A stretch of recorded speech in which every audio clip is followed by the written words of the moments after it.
नमस्कार बच्चों। चलिए आइए हम इलेक्ट्रिसिटी का पार्ट 2 हम पढ़ रहे हैं। पार्ट 1 में हमने काफ़ी पढ़ा था और इलेक्ट्रिक सर्किट तक हम पहुंच गए थे, जिसमें हमने कई न्यूमेरिकल क्वेश्चंस भी देखे थे। आज हम पढ़ेंगे रेजिस्टेंस का सीरीज कॉम्बिनेशन, पैरेलल कॉम्बिनेशन और उसके बाद इलेक्ट्रिक पावर क्या होती है, heating effect of electric current क्या है, जूल्स लॉ क्या है, इन सब चीज़ों को हम समझने की कोशिश करेंगे। तो चलिए बच्चों हम स्टार्ट कर रहे हैं सीरीज कॉम्बिनेशन से। सीरीज कॉम्बिनेशन में बच्चों क्या होता है कि ये जो रेजिस्टेंस होते हैं, कंसंट्रेट करो बेटे, ये जो रेजिस्टेंस होते हैं इन्हें सीरीज में लगा दिया जाता है। सीरीज में लगाने का मतलब है ये जो रेजिस्टेंस है R1, R2, R3 जितने भी रेजिस्टेंस हैं उनको एक ही वायर में लगाया जाता है। बेटा एक बात ध्यान रखना, जब भी हम रेजिस्टेंस को सीरीज में लगाते हैं तो यहाँ पर पोटेंशियल डिफरेंस अलग अलग हो सकता है, V1, V2, V3, but current पूरे वायर में सेम रहेगा क्योंकि वायर एक ही है। करंट जो I यहाँ पर है वही I यहाँ रहेगा, वही I यहाँ रहेगा। और ये जो पोटेंशियल डिफरेंस V की जो बैटरी लगी हुई है, सेल जो लगा है, इस पोटेंशियल डिफरेंस के 3 टुकड़े हो रहे हैं, V1 यहाँ, V2 यहाँ, V3, अलग अलग पोटेंशियल डिफरेंस होता है। तो ये बात ध्यान रखना कि सीरीज कॉम्बिनेशन में कौन सी चीज़ है जो अलग होती है, डिफरेंट होती है, अलग अलग रेजिस्टेंस में जिसे हम चेंज कर सकते हैं, वो कौन होती है? वो होती है potential difference. Potential difference series circuit में डिफरेंट रहता है, बट करंट कांस्टेंट रहता है in the all circuit. Series circuit में कौन कांस्टेंट रहता है? करंट बेटा कांस्टेंट रहता है, इस बात को ध्यान रखना। अगर हम आपसे बोलें कि टोटल पोटेंशियल डिफरेंस किसके बराबर होना चाहिए, V1 plus V2 plus V3, आपको पता है ओम्स लॉ क्या होता है प्यारे बच्चों? क्या होता है Ohm's law? V equal to RI होता है। तो यहाँ से V1 की जगह हम R1 इंटू आई रख सकते हैं, R1 इंटू आई, और V2 की जगह बेटे R2 इंटू आई रख सकते हैं, V3 की जगह R3 आई रख सकते हैं। इन सब को जब हम यहाँ पर पुट करेंगे तो V की जगह RI, V1 यहाँ पे हो जाएगा R1I, V2 हो जाएगा R2I और V3 हो जाएगा R3I। प्यारे बच्चों RI इक्वल टू हम I कॉमन ले लेंगे, R1 plus R2 plus R3, I से I कैंसिल हो जाएगा तो R इक्वल टू आ जाएगा R1 plus R2 plus R3। प्यारे बच्चों ये टोटल रेजिस्टेंस निकालने का फॉर्मूला है सीरीज कॉम्बिनेशन। जब भी सीरीज कॉम्बिनेशन की हम बात करेंगे और बहुत सारे रेजिस्टर्स दिए होंगे तो वहाँ पर हम सभी रेजिस्टेंस को सम कर देते हैं। इसी तरीके से पैरेलल कॉम्बिनेशन भी होता है। पैरेलल कॉम्बिनेशन में R1, R2, R3 तीन रेजिस्टेंस पैरेलल लगे हैं। इसमें बेटा करंट अलग अलग हो सकता है, यहाँ पे करंट I1 रहेगा, यहाँ I2 रहेगा, यहाँ I3 रहेगा, बट यहाँ पर पोटेंशियल डिफरेंस सब जगह सेम रहेगा, यहाँ भी है, यहाँ भी है, तो यहाँ भी रहेगा। तो बेटा टोटल जो करंट होगा वो किसके बराबर होना चाहिए? I1 plus I2 plus I3। ये जो करंट I जा रहा है ये I current I1 plus I2 plus I3 के बराबर होगा। क्या बात समझ में आ रही है बच्चों? यहाँ पे फिर ओम्स लॉ लगाएंगे। ओम्स लॉ क्या होता है जरा बताएं? ओम्स लॉ होता है V इक्वल टू RI। तो यहाँ से I निकालेंगे तो क्या हो जाएगा? V upon R। I1 की जगह रख सकते हैं V अपॉन R1, I2 क्या हो जाएगा? V अपॉन R2, I3 क्या हो जाएगा? Sorry R2, V upon R3। तो जब हम इनको पुट करेंगे तो V अपॉन R आ जाएगा I की जगह, I1 की जगह V अपॉन R1 आ जाएगा, I2 की जगह V अपॉन R2 आएगा, यहाँ पर V अपॉन R3 आ जाएगा। क्या बात समझ में आ रही है? यहाँ से बच्चों V upon R equal to V common ले लेंगे, बचेगा 1 upon R1 plus 1 upon R2 plus 1 upon R3 बच जाएगा। V से V कैंसिल हो जाएगा तो यहाँ से 1 upon R equal to 1 upon R1 plus 1 upon R2 plus 1 upon R3 आ जाएगा। ये बेटा तीन रेजिस्टेंस लगे हैं। अगर ये दो रेजिस्टेंस लगे होते तो फॉर्मूला आता 1 upon R equal to 1 upon R1 plus 1 upon R2। कभी कभी क्वेश्चन देता है कि if the two resistance are joined in the parallel then derive the formula this R is equal to R1 R2 upon R1 plus R2। इसको फॉर्मूले को derive करने की कहता है। तो उसमें दो रेजिस्टेंस लगे, यहाँ तक तो अपन पहुंच ही जाएंगे। यहाँ पे एलसीएम लेके फिर रेसिप्रोकल कर देते तो यहाँ पे R के फॉर्मूला ये डिराइव हो जाता है। बेटा ये 12th क्लास में आता है तो सीबीएसई बोर्ड में भी कई बार पूछा गया है, तो आपको क्या करना है, इसको बार बार पढ़ना है, ठीक है? तो पैरेलल कॉम्बिनेशन का फॉर्मूला ये है और सीरीज कॉम्बिनेशन का फॉर्मूले में हम क्या करते हैं, सबको सम कर देते हैं। ये बात आपको याद रखनी है। इसके बाद हम देखते हैं कुछ क्वेश्चंस। जैसे यहाँ पर देखिए जरा, R1 की वैल्यू 1 ओम दी है, R2 की वैल्यू 2 ओम दी है, R3 की वैल्यू कितनी दी है? 3 ओम दी है। इक्विवेलेंट रेजिस्टेंस पूछा है। आपको पता है सीरीज में है या पैरेलल में है ये चीज? सीरीज में लगे या पैरेलल में लगे? सीरीज में लगे हैं। इक्विवेलेंट रेजिस्टेंस निकालनी है तो सीरीज का फॉर्मूला क्या होता है? R1 plus R2 plus R3। तो सबको प्लस कर देंगे तो आंसर 6 ओम आ जाएगा। बिल्कुल सिंपल है। ये कैसे लगे हुए हैं? पैरेलल। तो पैरेलल का फॉर्मूला क्या? 1/R = 1/R1 1/R2 1/R3। तो R1 R2 R3 तीनों को रखा, इसको सॉल्व किया, एलसीएम वगैरह लेके सॉल्व हुआ, उल्टा करके रेजिस्टेंस की वैल्यू 6/11 पाई आएगी। यहाँ पर कुछ ऐसे आ गया है, पैरेलल है दोनों, ये दोनों सीरीज में हैं पर इन दोनों के पैरेलल ये अकेला है। समझे? ऐसे क्वेश्चन को करने का तरीका होता है, पहले इन सीरीज को सॉल्व करिए। सीरीज सॉल्व करेंगे तो क्या आ जाएगा? सीरीज को जोड़ते हैं तो 3 हो जाएगा, हुआ कि नहीं हुआ? और नीचे 3 ओम पहले से ही है तो बाद में ये पैरेलल हो गया। अब पैरेलल का फॉर्मूला लगाएंगे 1/3 प्लस 1/3 = 1/R। तो क्या आ जाएगा? 1/R = 1/2/3 आ जाएगा। तो ये R = हो जाएगा क्रॉस मल्टीप्लाई 3/2 ओम। तो यहाँ पर इस तरीके से होंगे। ऐसे और भी कई तरह के क्वेश्चंस आपके एग्जाम में बनते हैं। बेटा क्वेश्चन तो कई तरह के आते हैं। जैसे मैं एक सर्किट बना रहा हूँ जहाँ पे मैंने बता दिया, यहाँ पर बेटा R1 की वैल्यू दी है 2 ओम और यहाँ दिया हुआ है 2 ओम और यहाँ दिया हुआ है 2 ओम। फिर द्वारा से इस सर्किट में यहाँ पर 2 ओम दिया हुआ है, ये रेजिस्टेंस है। पूछा गया है इक्विवेलेंट रेजिस्टेंस फाइंड करो। तो बेटा एक मिक्स्ड कॉम्बिनेशन है, इसमें पैरेलल और सीरीज दोनों मिक्स्ड हैं। तो पहले ऐसी कंडीशन में पहले पैरेलल को सॉल्व करना है। पैरेलल क्या होगा? पैरेलल को 1/RP नाम दे दो। पैरेलल का फॉर्मूला 1/R1 प्लस 1/R2 होता है कि नहीं होता? यस और नो बोलो। तो 1/2 प्लस 1/2 रख देंगे, यहाँ 1/RP आ जाएगा।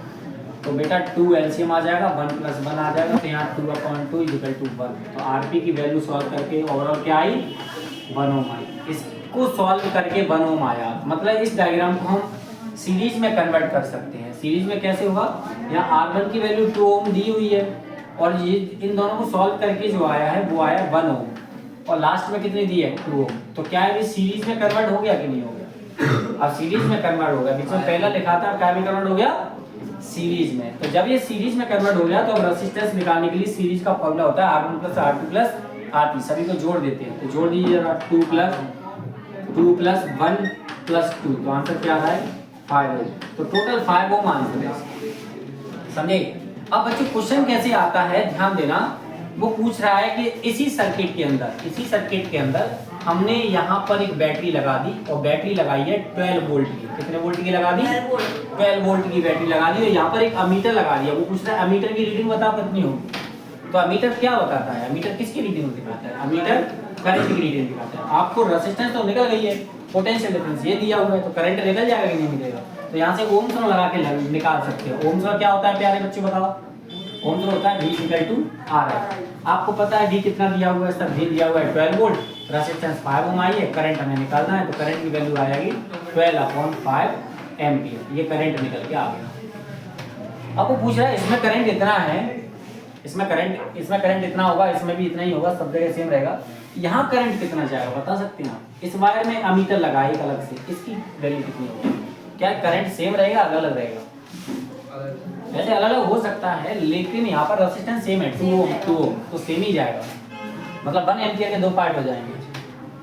इधर कितना जाएगा? 1 एम्पियर। जितना ये करंट जा रहा है ना 12/5 एम्पियर का, आधा पार्ट ऊपर जाएगा, आधा पार्ट नीचे जाएगा। ऊपर जाएगा 12/10 एम्पियर, नीचे जाएगा 12/10 एम्पियर। बात समझे? आधा पार्ट ऊपर आधा नीचे। क्यों जाएगा? क्योंकि इक्वल रेजिस्टेंस है। अगर रेजिस्टेंस का रेशियो अलग होता, मान लो अगर मैं आपको ऐसे देता बेटा ऊपर रेजिस्टेंस है 5 और नीचे रेजिस्टेंस है 3, तो बताइए करंट कहाँ जाता? 5 में नहीं जाता, 3 में जाता। रेजिस्टेंस जिसकी ज़्यादा होती है उसमें करंट कम फ्लो होता है। समझे? तो हमेशा रेशियो में कन्वर्ट करना आना चाहिए। जैसे टोटल करंट मान लीजिए 8 एम्पियर का आ रहा है इधर से, तो आपको पता होना चाहिए इसमें करंट कितना जाएगा। तो आपको पता है 8 एम्पियर का करंट 5 रेशियो और 3 रेशियो, 5 रेशियो 3 रेशियो में डिवाइड करना है तो 8/8 आ जाएगा। 5 3 8 × 3 करोगे तो 8 से 8 कट जाएगा, 3 आ रहा है। तो 3 एम्पियर करंट किस में होगा? इसमें या ऊपर वाले में? ऊपर वाले में होगा। निकाला इस रेशियो से, लेकिन ऊपर वाले का करंट समझे, उसमें कम जाएगा करंट इसमें, और इसमें ज्यादा करंट जाएगा। क्लियर है?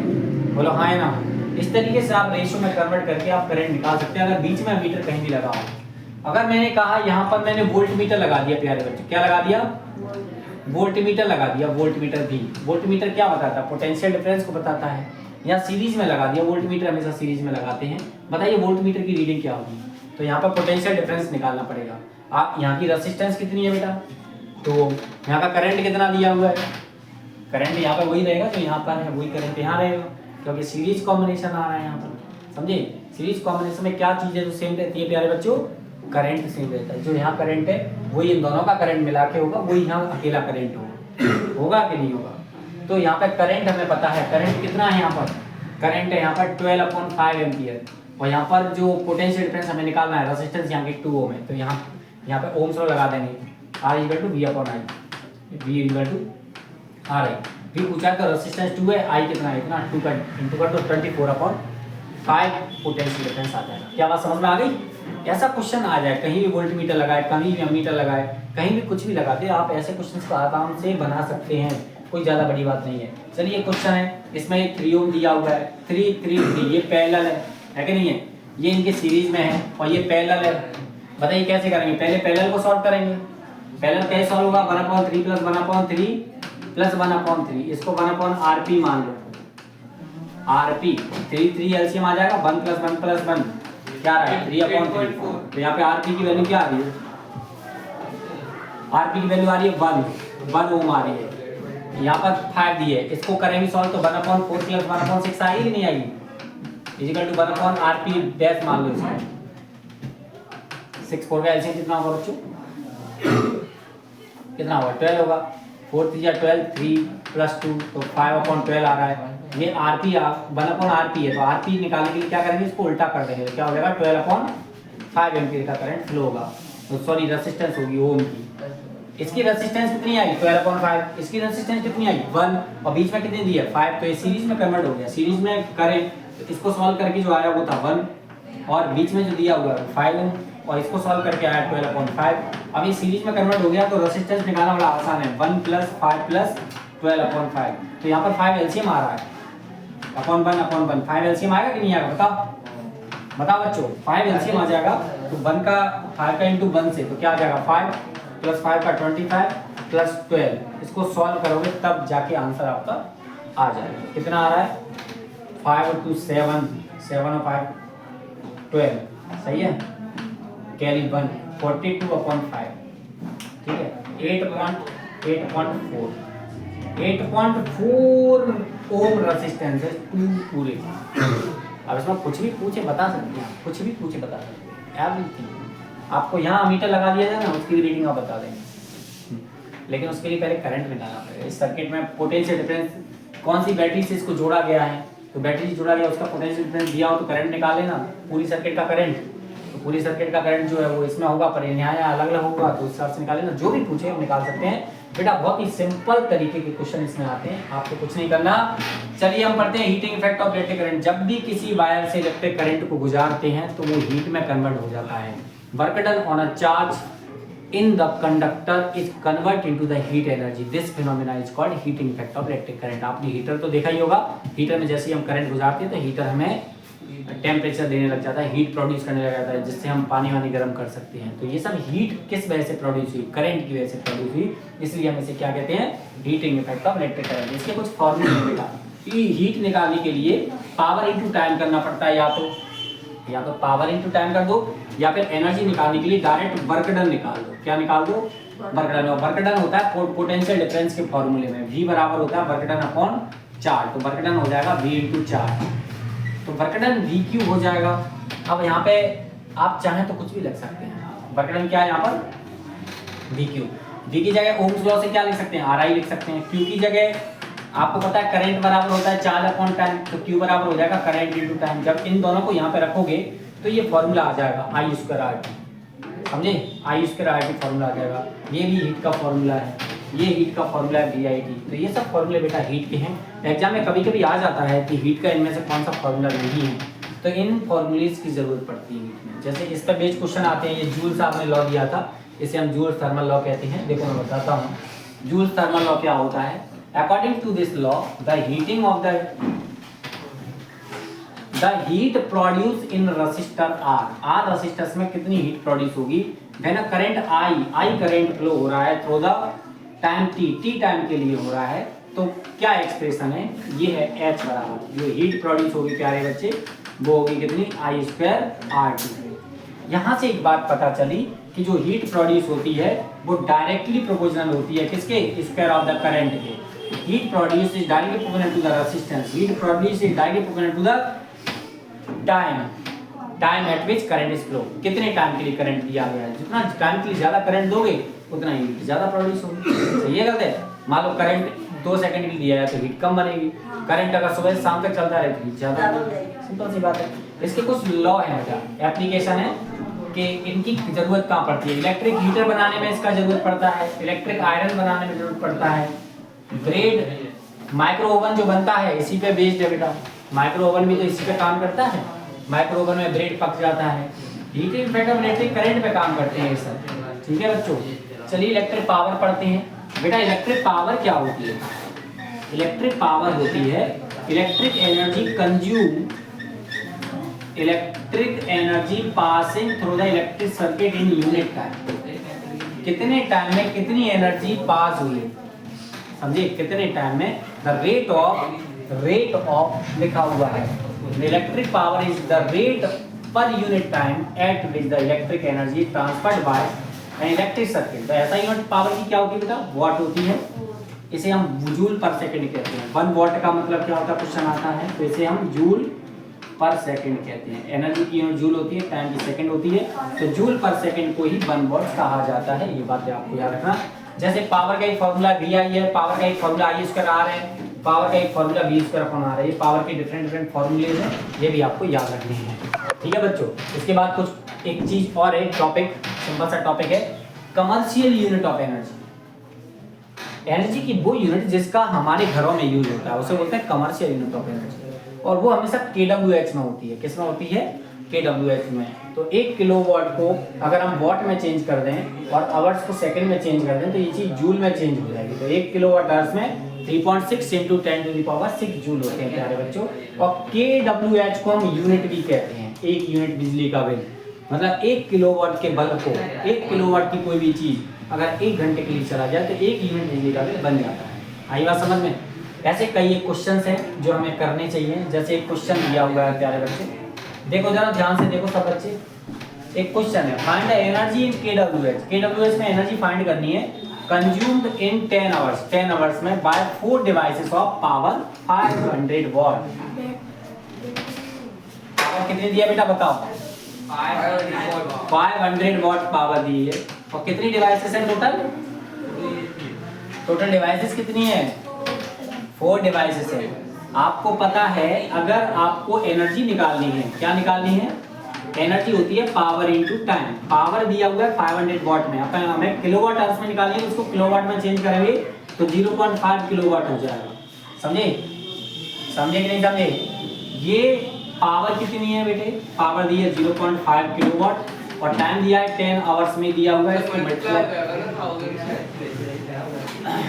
क्यों हो जाएगा मल्टीप्लाई? वॉट 1 किलोवाट में करने तो 1000 वॉट को किलोवाट में जाने के लिए 1000 का डिवाइड होगा, मल्टीप्लाई नहीं होगा। नहीं समझा करो है।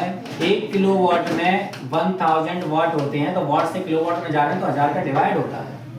हमेशा बड़ी यूनिट में जाते हैं तो डिवाइड करते हैं, छोटी में जाते हैं तो मल्टीप्लाई करते हैं। बात ध्यान रखें, वॉट छोटा है और किलोवाट बड़ा है, तो वॉट से किलोवाट में जाएंगे तो 1000 का डिवाइड करेंगे। ठीक है, जैसे सेंटीमीटर से मीटर में जाते हैं तो 100 का डिवाइड देते हैं, और मीटर से सेंटीमीटर में जाते हैं तो 100 का इंटू करते हैं। ये बात ध्यान रखें, जब छोटे से बड़े में जाते हैं तो डिवाइड करते हैं। बात समझे?